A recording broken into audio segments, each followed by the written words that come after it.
You are listening to Gone But Never Forgotten.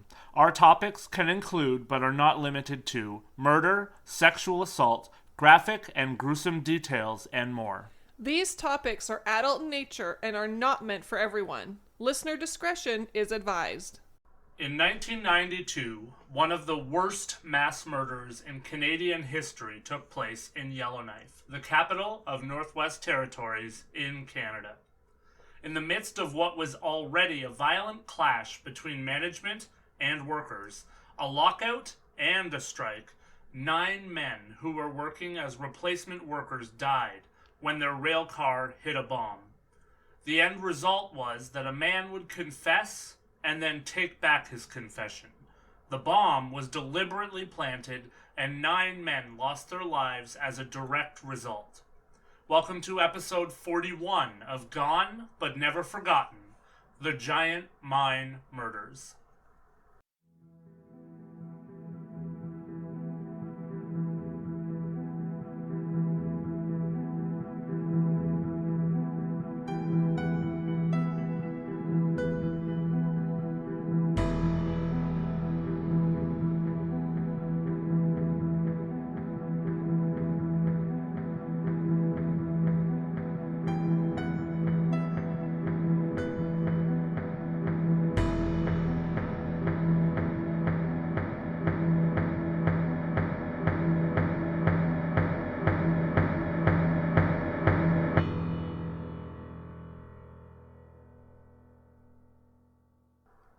Hello everyone, and welcome back to GBNF. First off, we hope that each and every one of you out there is doing well and being better.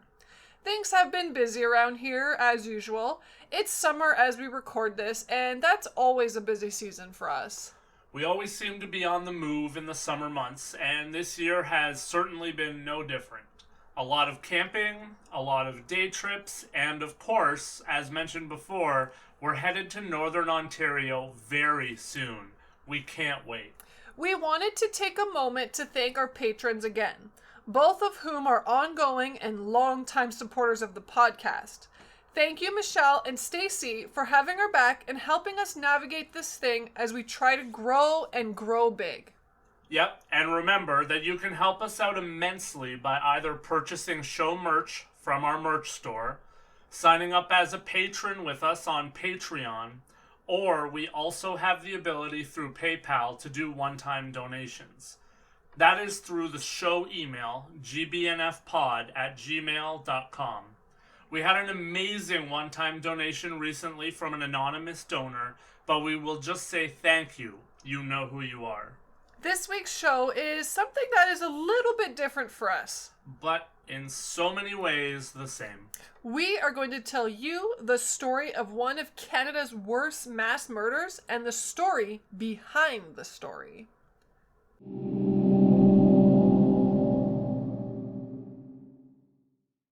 Yellowknife is the capital city of the Northwest Territories, one of 3 recognized territories within Canada. The city was quite literally built upon gold and precious metals. The site of what would come to be known as Giant Mine would be discovered to hold a lot of gold all the way back in 1935 when a man named Johnny Baker discovered the gold and also staked mineral claims in the area. The massive amount of gold that was within Giant Mine, though, was not even known until 1944 when a massive area was uncovered and discovered to be ripe with gold. The area was beneath Baker Creek Valley. The discovery of the massive amount of gold would lead to a massive staking boom in Yellowknife after World War II ended. Giant Mine would start producing gold in 1948 and continued to be in service until 2004.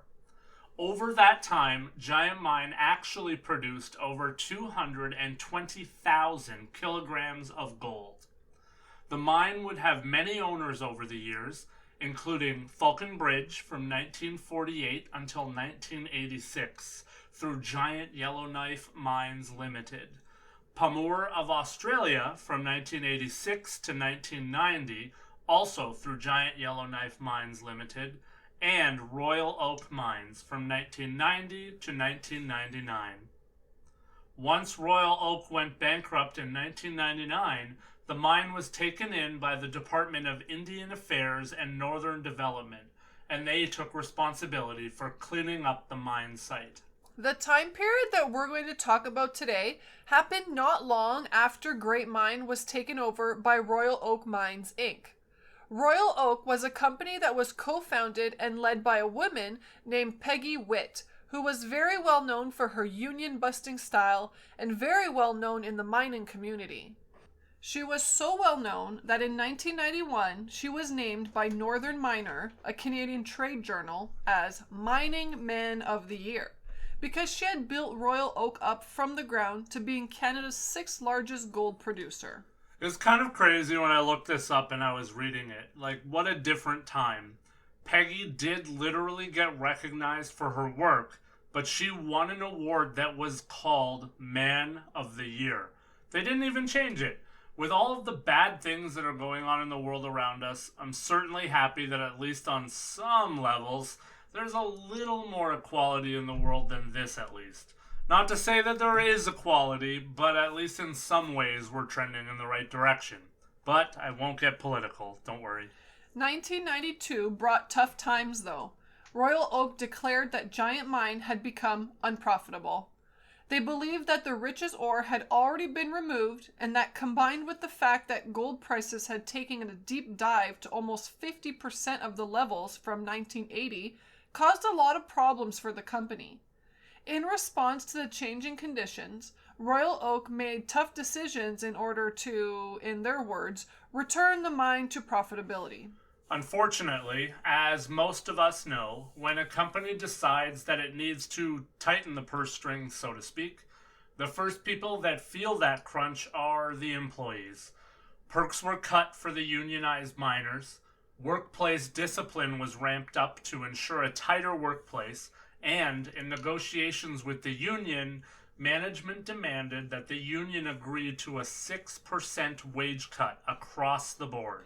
As you can imagine, the union, Local 4 of the Canadian Association of Smelter and Allied Workers, or CASAW, was a small union that was very suspicious of Royal Oak, and especially suspicious of their female CEO. There's that sexism thing again. A large part of their propaganda against the company was actually aimed at the fact that a woman was at the lead of the company, and as such, because she was female, she didn't know what she was doing, essentially. Absolutely awful. And the sad thing is that this kind of thing takes place a lot. It's awful. There's no getting around that fact. Even though the relationship between Royal Oak and CASAW were very bad, they actually managed to negotiate a new contract in April of 1992. Part of the contract was a provision that the employees' wages would be tied to the fluctuations of the price of gold in the market. Obviously, that meant that if the price of gold continued to go down, so would the wages of the employees. The union obviously saw the market and how much the market had plummeted, and as such they hoped that the price of gold would only go up from where it was. And that would mean that the wages of their employees would actually have nowhere to go but up as well in the future. The bargaining committee for the union recommended that they accept and ratify their new contract, but much to the chagrin of the union, the membership actually voted overwhelmingly against the negotiated contract, and thus they voted for a strike instead. Unfortunately, as can be the case, especially back in the 1990s, the labor dispute would be messy and ugly from the very beginning. The union and the workers planned to go on strike on the 23rd of May, but the company jumped the gun on that and locked out all members of the CASAW union on May 22nd, and even took the steps to keep the mine running by bringing in replacement workers. What is interesting to note is that the tactic of bringing in replacement workers was actually illegal in many provinces of Canada at the time and had not been done at a Canadian mine for more than 50 years. In the Northwest Territories, however, this was not illegal, and because the territory didn't have its own laws, The default was for federal labor laws to govern in that area, and under those laws, replacement workers were allowed to be hired. As we said, things got incredibly ugly. Union members, of course, set up picket lines at the entrances to the mine site, and their signs included signs that called Peggy Miss Piggy, and other signs that insulted and called out all 9 of the Royal Oak managers. In response to the picket lines, Royal Oak actually did bring in workers from all across Canada and would even use helicopters to airlift the replacement workers over the picket lines, over the striking workers, and straight to the mine. That seems like an elaborate setup, I'm sure. However, if you're unfamiliar with picket lines and crossing them, this can be an incredibly difficult thing to do, and people have been met with violence or worse for attempting to cross the lines of striking workers. And there was no back and forth here. The replacement workers were actually fed and given temporary homes on the site of the mine so that crossing the picket line was not a daily thing. The striking workers could not believe the expenses that Royal Oak was going to in order to keep the mine running, after they'd been crying poor and causing all of this discourse from the very beginning. Insults would be yelled and screamed at the replacement workers at every chance, and the striking workers actually would blow air horns at night in an attempt to prevent the replacement workers from sleeping. And things got violent. On the very first night of the strike, members of the union threw rocks at buildings that were part of the mine. A security guard was assaulted, a shack on the property was burnt down to the ground, and the striking workers also knocked down an electrical power line that brought electricity to the mine. As tensions and crimes escalated, Royal Oak was forced to hire security guards in an attempt to prevent more assault, arson, or worse. The problem, though, was that the security guards took it upon themselves to try to intimidate the strikers, which just caused the situation to escalate even more. So, the next step in the rising tensions was for the RCMP to bring in a riot squad from Edmonton to try and defuse and control the situation. In response to that move, in June, a large number of strikers wearing balaclavas would gain access to the property, and they would break windows, cause damage, and assault many of the security guards. Police would fire a few warning shots, and the situation was thankfully brought under control. Royal Oak would then fire 38 of the striking miners who they said were part of the riot. Wow, this thing was certainly a powder keg, wasn't it? It just seems like a massive game of chess, but one where lives, property, and money were all on the line with every single move. It seems that literally everything that happened would lead to the other side reacting in a more grandiose way. To use the old expression, it seems that the freight train was fixing to run off the tracks in this situation. I think that one of the real problems here was the fact that the Canadian government actually did have a way that they could try to force the entire situation to come to an end. It's something that we often hear about even today when there's workers and unions on strike. They could have forced arbitration on both sides and an end to the strike and lockout itself. Unfortunately, even as the government in the Northwest Territories petitioned for the Canadian government to do just that, it didn't happen. The Canadian government refused to get involved in what they called a private dispute between the union and Royal Oak. Unreal. But like you said, even today we see that call from the public or governments for arbitration to be brought in, but rarely do we see it happen. So, as you can guess, things just continued to spiral in this situation with no end in sight. There was even a small group of the striking workers who had banded together and radicalized. They called themselves the Cambodian Cowboys. This group of men would break into the mine many times. They spray-painted threatening messages and even exploded a couple of bombs on the property. The first of which was set off on the mine's satellite dish, and the second was set off inside of the compressed air building that provided the ventilation to the tunnels inside the mine. This was a very threatening signal from the striking workers, and the Cambodian cowboys specifically, who wanted management to know that they had the ability to shut the entire mine down if they wanted to. They had the means and the know-how to cause chaos or even worse. Things just continued to drag on, and in Yellowknife, people were at odds over this dispute. Even the general public would have arguments for one side or the other.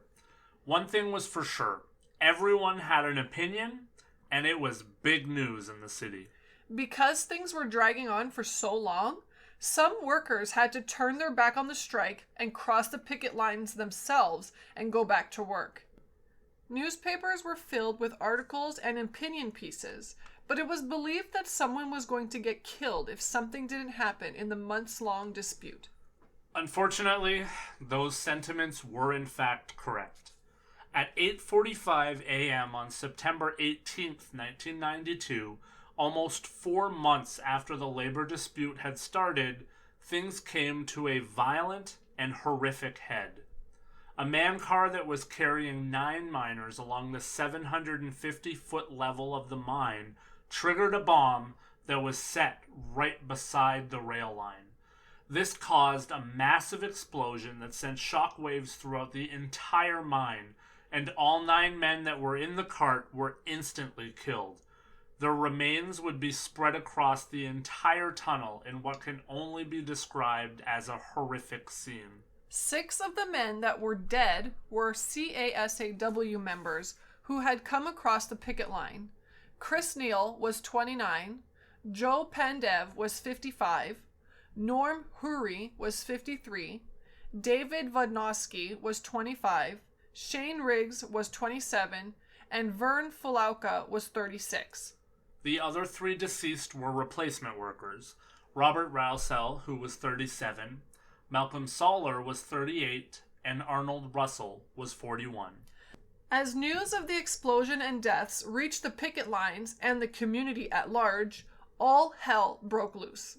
There were fights in the street, members of the union were accused of murder and were threatened. Union members, though, took the stance that the explosion was in fact likely an accident and that it was not caused intentionally. They said that the explosion must have happened because of the lackadaisical safety practices of Royal Oak.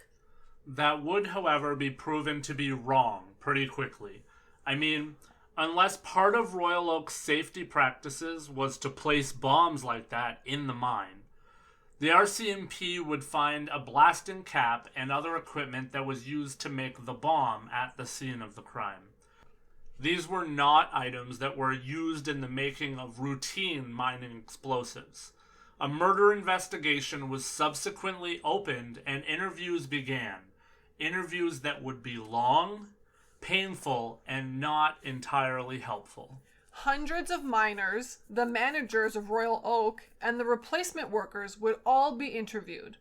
While all of that was happening, 1 week after the murder, the mine would again be reopened. Royal Oak, now believing wholeheartedly that this was malicious and was indeed murder, made a proclamation that they would not negotiate further until the murder was solved and the person, or people, responsible were brought to justice. This was one of the longest and busiest investigations in the history of the RCMP. More than 300 officers were involved, and the investigation took 13 months. There were different suspects, Al Shearing and Tim Betcher, for instance, who were 2 of the Cambodian cowboys who were responsible for the smaller explosions. Initially, for obvious reasons, they were the prime suspects in the case. That would be the obvious and easiest answer from the outset for sure. They had planted bombs and caused explosions before, so that was an easy leap, certainly. There was very little evidence that was discovered in the case that would help the investigation to narrow down on suspects. One of the few things that they had was a set of footprints that led from the abandoned mine shaft to the site of the explosion, and that was the route that investigators believed the killer had taken. The footprints were made by size 11 kamiks. Kamiks are an Eskimo style of footwear that are made from sealskin. Armed with that piece of information, police were able to narrow their search. On the night before the explosion, there were not an excessive amount of picketers on the line. One of the men that was Roger Warren. He owned a pair of size 11 kamiks. When police looked at the boots, they realized that the soles of the boots had been defaced. They believed that that was done to make them look different than the tracks that were left inside the mine. Roger was 49 and he was married with 2 daughters. He had been a miner for a long time and even had the nickname of Ace at the mine because he had an impeccable skill when it came to blasting and breaking rock. He wasn't actually believed by most of the investigators early on to have been the suspect. However, it was believed that because of his skill set, he likely had information that could help them find out who had done the deed. One man, though, Sergeant Greg McMurrin, who was an interrogation expert with the RCMP, believed that Warren was guilty of the crime and arranged to have a lengthy interrogation with him in October of 1993, over a year after the explosion. During the interview, Warren would start out by expressing his absolute disgust that it was legal for Royal Oak to hire replacement workers, scabs as they were called in slang. He would then confess to setting the bomb that ultimately killed the 9 men in the mine. He would even take investigators into the mine and show them how he had set the bomb. He had set up sticks of explosives and connected a tripwire to them so that a passing rail car would set off the explosion. He said that it was never his intention to kill anyone.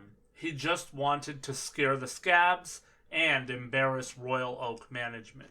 Obviously, Roger was arrested. That November, as Roger was awaiting trial, the Canadian Labour Relations Board held hearings in Yellowknife, and they finally decided to order an end to the strike and lockout. They certainly stepped in far too late. As seems to be the case in much of human history, things are often reactionary instead of preventative. Something awful needs to happen before steps get taken. This seems to be most prevalent in the political realm, that's for sure. What is crazy is that 18 months after the strike and lockout began, 96% of the workers would vote to accept a new contract offer. The contract offer that was 18 months in the making was essentially the exact same contract that was rejected to start the entire mess. Royal Oak would lay off about 1/3 of their replacement workers, and in December of 1993, 130 striking workers returned to work. The 2 men that were mentioned, Al Shearing and Tim Betcher, were not among the men returning to work.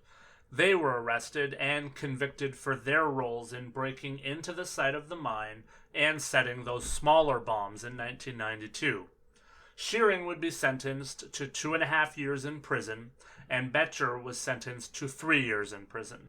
As for Roger Warren, his trial started in September of 1994, almost 1 year after his confession, and the court was filled with widows and family members from the murdered miners. During the trial, Roger would shock absolutely everyone when he recanted his confession to setting the bomb. He said that he was depressed at the time that he was interrogated, and he said that he felt that his confession was coerced out of him. You have to wonder where these people get their amazing ideas to try and flip on their confessions. We've certainly seen this kind of stunt before. This guy took investigators down into the mine and told them exactly what he had done. Playing devil's advocate, though, he likely could have said that he was covering for someone else and that he knew because he had advised them what to do, but not been a part of the physical act himself. I suppose that's true, but by then you would be looking at accessory to murder and certainly new charges, so the result would likely be bleak either way. It was pretty clear that he knew what had happened because he was there. Well, like you said, the jury was shown video footage of Roger taking the investigators into the mine and showing them in great detail how the explosive had been set. The trial would last for 4 months, but Roger was convicted of second-degree murder and sentenced to life in prison. Also in 1994, the Northwest Territories Workers' Compensation Board would file a civil lawsuit against many parties on behalf of the murder victims. Named in the lawsuit were the CASAW Union, the government of the Northwest Territories, and Royal Oak Mines. A judgment in the case would rule that the charged parties were on the hook for a $10.7 million settlement. That process took 10 years, as it was finally made in 2004. However, 4 years after that, in 2008, the judgment was overturned because it was deemed that none of the parties that were sued were actually responsible for the murders or for Roger Warren's actions. In 1997, Roger appealed his criminal case, but the conviction would be upheld. For nearly 10 years, Roger would claim and maintain his innocence from prison. But in 2003, Roger would again confess to the crime and say that the reason that he recanted his confession at trial was because he didn't want his wife and daughters to believe that he did such a horrible and stupid thing. In 2014, after serving 18 years in prison, and despite the families of the victims fighting against it, Roger was granted day parole. After 3 years of day parole, at the age of 72, Roger was granted full parole in 2017. He was deemed to be a manageable risk by the Parole Board of Canada. He had 2 provisions to his parole. He was not allowed to possess or drink alcohol, and he was not to have any contact with family members of his victims without the permission being granted by his parole supervisor. Roger would pass away at the age of 75 in Abbotsford, British Columbia on July 24th, 2019. What a story. It really is a wild one. Obviously not considered to be a serial killer, but Roger Warren served his time for 9 counts of murder. If everything that he said was true, this was certainly one of those quote-unquote mistakes that cost him and his family a lot. Certainly then, as now, a lot of people were and are driven by anger and frustration and just want to make a point. And this certainly was one of those cases where what seemed like an innocent statement being made cost 9 people their lives and certainly seems, as Roger said himself, stupid. Absolutely senseless. Yeah, this one's crazy. I mean, I used to work a union job. I was lucky enough that we didn't go on strike, but I kind of know how these things tend to be. You know, there's a lot of violence, there's a lot of criminal activity, there's a lot of things that are said and done when you're looking at strikes and picket lines. And obviously here, things just, like, this is unheard of. I mean, this was a strike for over a year. Crazy stuff. So it's not surprising that things just continued to escalate. Definitely. And I think the longer it went, the more frustrated that people were getting and maybe not even thinking that there was a light at the end of the tunnel. Like, maybe we will get what we need. Maybe, I think the longer it went on, it would just, everyone was feeling more and more hopeless. Well, and like stubborn, right? I mean, Yeah.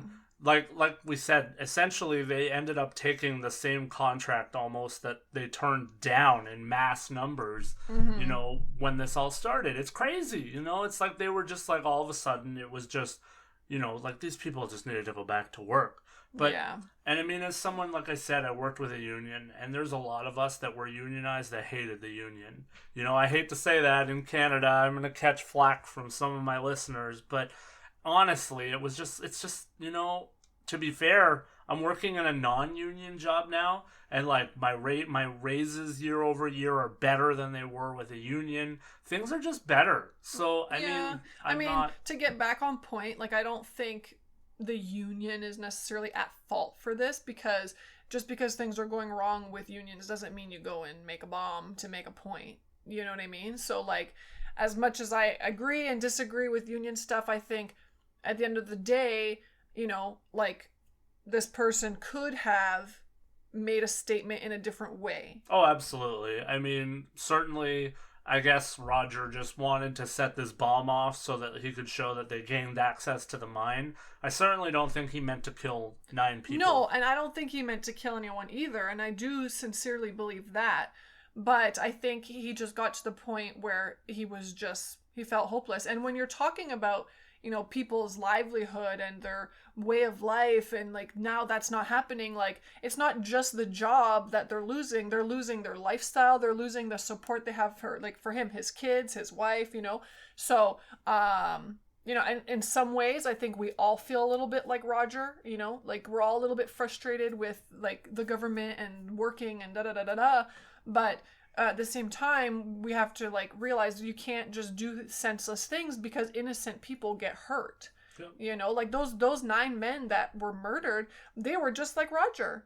They were just working, trying to make a dollar like the rest of us are. You know, these were men that literally, had decided to stop striking to go back to work to support their families, and these were men that came from other parts of Canada to work when the wages were offered. Like I read interviews with people that did go and work as scabs or replacement workers, whatever you want to call them, and they said like when you're offering that much money, you'd be crazy to say no. Yeah. So, well, and mining is not an easy job. No. Like this isn't just something you're like, oh, they're hiring, I need like $1. No, you work so hard, and it's not easy. So I feel bad for everybody in this situation. And hopefully something like this will never happen again, and like this will be, sadly, like you said, an after the fact wake up call that things had to change, for everybody, because the workers are not indispensable. So I just feel terrible for everybody. I feel terrible for Roger, but I feel especially terrible for the 9 men who literally did nothing. They were just innocent bystanders. It was just wrong place, wrong time for them. Yep. So I think that's pretty much all you can really say about that. I did want to bring up something that you brought up, just to kind of discuss it, because I don't even know the ins and outs of the legal system. Okay. But one of the things that you said to me was like you couldn't understand how this guy got 18 years for this, and then there's other people that get like 5 years or whatever. Yeah, it's pretty crazy. Yeah, I wanted to touch on that quickly.